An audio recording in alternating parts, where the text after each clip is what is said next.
Hello there, welcome to Loco for Leeds. It's my channel where we talk all things Leeds United. I'm of course George.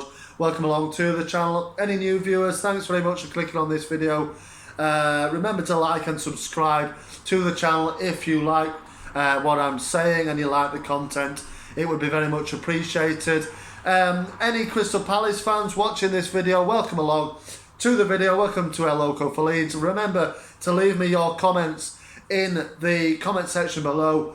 Are you going to Leeds United, Leeds, Ellen Road on Tuesday night? It's a long old trip for you up there, isn't it? You know, and hopefully from my point of view and Leeds United fans everywhere, it'll be a miserable trip for you.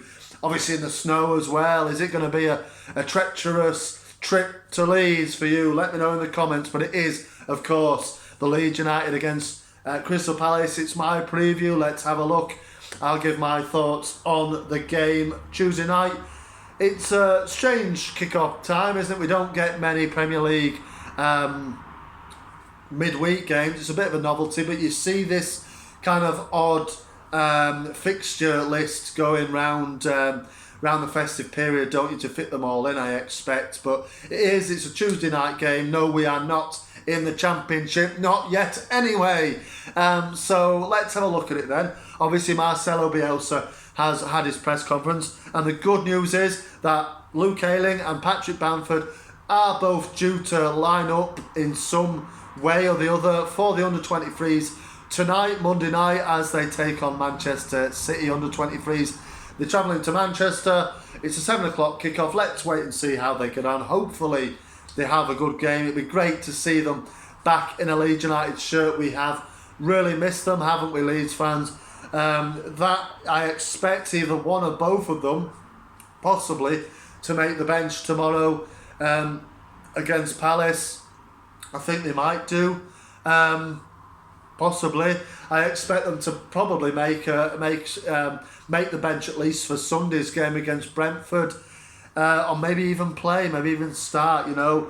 But the positive is it's not long now till we see those two players back. They are so important for us, and hopefully they can hit the ground running and help the team get out this sticky situation that we currently find ourselves in, because it's a real relegation scrap at the moment for Leeds United. Hopefully our fortunes will turn around soon.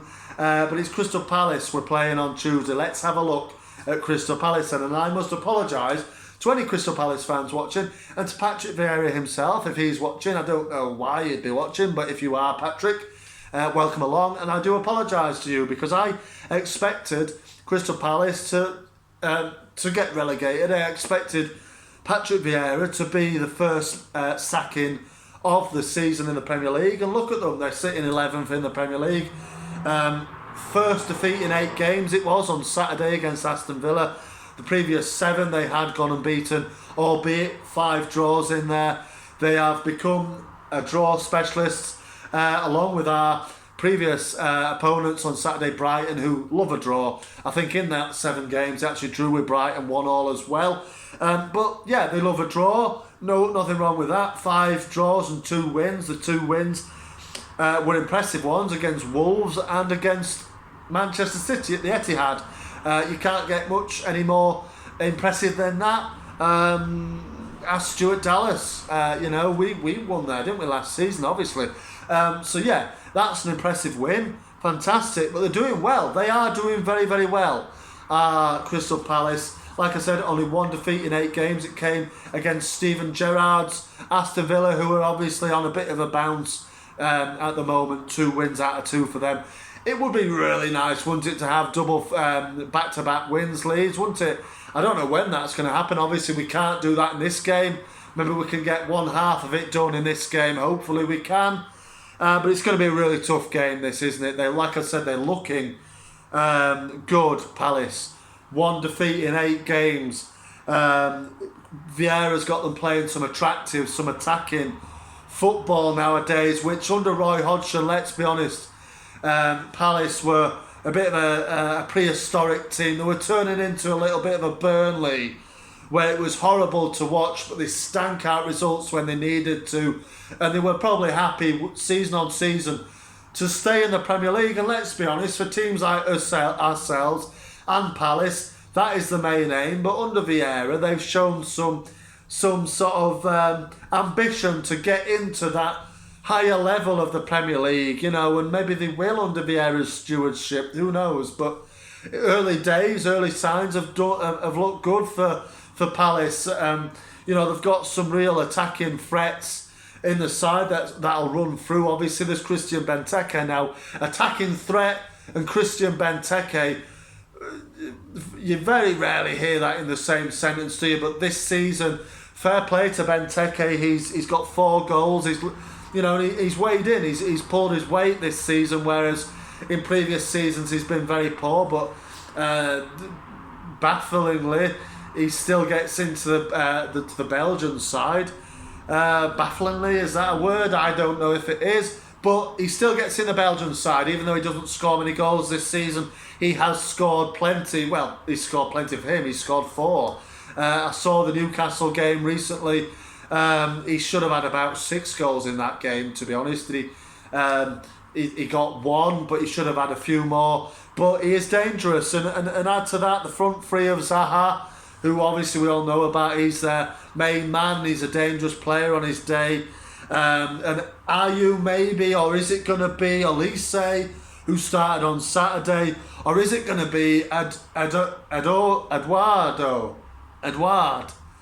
the man from Celtic? Correct me on his name, but he's an impressive player, young fella, isn't he? The French player, come from Celtic, scored a lot of goals for Celtic.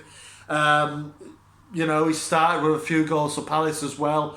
He most likely might be on the bench, but like I've said, with Zaha, Benteke, Ayew, Elise, Eze as well, add into that. They've got options and very dangerous options. Obviously, they put us to the sword at Selhurst Park last season 4-1. They battered us at Ellen Road. It was a different story. A 2-0 win for our boys with goals from Jack Harrison and Patrick Bamford. It was a very comfortable win. But like I said, Roy Hodgson's Crystal Palace were very much a different beast to Vieira's Crystal Palace, and it's going to be a much harder game than that one, I will assure you now. But yeah, I think Leeds, looking at Leeds, obviously Palace will play a 4-3-3. Tariq Mitchell as well, I'd just like to mention, he impresses me on left back for Crystal Palace. I remember when he played at Ellen Road last season, one of the few players that looked decent at Palace, and he's kicked on this season and played every single game, and he, like a few of the other lads in that team, will make his England debut very soon. I think Guhai, or whatever his name is, on loan from Chelsea. Let me know what his name is, please, Palace fans or Chelsea fans, if any are watching. But he's a rock at the back, and he's weighed in with a couple of goals recently as well. So we've got to watch out from him from set pieces, like Benteke. Very, very strong in the air. You'd expect Tompkins to line up at centre-back alongside him. Anderson is obviously injured. Anderson obviously on with Fulham last season, moved across to Palace, and he's continued that impressive form. There's also Conor Gallagher in there. We all know he could have, if things were different, been lining up against Palace in a white shirt at Ellen Road on Tuesday. If things would have been different, he obviously chose Palace. He's had a good season, England debut, obviously fair few goals, assists for Palace. He's looked very impressive. We surely missed out on a player there, didn't we, Leeds fans? Kouyaté as well. I like Kouyaté as a player, and Milivojevic is always combative in the middle as well. So it's going to be a hard game, this one. Make no bones about it. Don't sleep on Crystal Palace here. They perhaps could make their way into Europe if it's feasible for Patrick Vieira to be consistent and maybe drop the draws. Like I've said, there's 5 draws in there. They're becoming, like I've said, a bit of a draw specialist. But you can't turn your nose up at 7 unbeaten or 1 loss in 8 games. And Leeds, we just need a win. It's as simple as that. We need to win. There's no excuses now. We need to win this one. We need to win Brentford, the 2 home games, because we all know it's been well documented how our run of fixtures in December is looking hellish, isn't it, really? Chelsea, Man United, Liverpool and Arsenal all back to back. It's not a good one. Obviously then Villa as well, who are picking up under Steven Gerrard. Look, it's going to be a tough December. We need to start December off as we end November with a win against Palace tomorrow night. It has to be done. And then follow it up with a win on Sunday against Brentford. Look, no excuses, like I said now. We need to start picking up points because we have not been good enough. And that's about it. You know, that's all I've got to say on Leeds United. We have not been good enough. We need a win. I'll predict my lineup, which will be Meslier in goal. I think he'll drop Thurpo. I think Dallas will come in and play left back. I think sadly he'll continue with Cooper and Llorente at centre back. I say sadly, obviously I would like to see Cooper dropped for Pascal Struijk, but again, furious some people that Pascal Struijk didn't play on Saturday. I thought it was a bit strange myself, but I think Cooper, as long as Bielsa is there, Cooper will play regardless of the talent he has, which I don't think is much for a Premier League centre-back, but there you go. I know people will disagree on that. My view is Cooper is not a Premier League centre-back. Struijk is 10 times the player Cooper is. Bielsa will stick with Cooper, of course he will. Right back, I think, will be Shackleton. It didn't really impress me when he came on this second half at Brighton, but I think Bielsa will go with him. I think he'll go again with Phillips and Forshaw in the middle. Again, he'll probably persist to play James up front, won't he? Which is ridiculous. And then Harrison, Rodrigo and Rafinha. It'll probably be the same team. Just Thurpo will probably get dropped because he had a shocker against Lamptey and Brighton, obviously, on Saturday. But other than that, I think he'll go with the same team. We need a performance. We need a win. If you go in, just get behind the lads and just, you know, give them that confidence to go and get 3 points, because we really need it now. We are slowly slipping into, well, we are in a relegation battle, but we're slowly slipping into no confidence zone. So we need a win now. We need to get 3 points. That is all that counts, and that is all that will be acceptable from me. But anyway, let me know, like I've said, let me know your predictions, your score predictions. I'll give a score prediction for what it's worth. I'm going to go with 2-1 Leeds. We'll finally just win Leeds. That's all I ask, and that's all anybody asks of Leeds United, because we haven't done it on a regular basis this season, and we haven't looked anywhere like what we've done last season, and it has been extremely hard to watch. But hopefully we can get a win.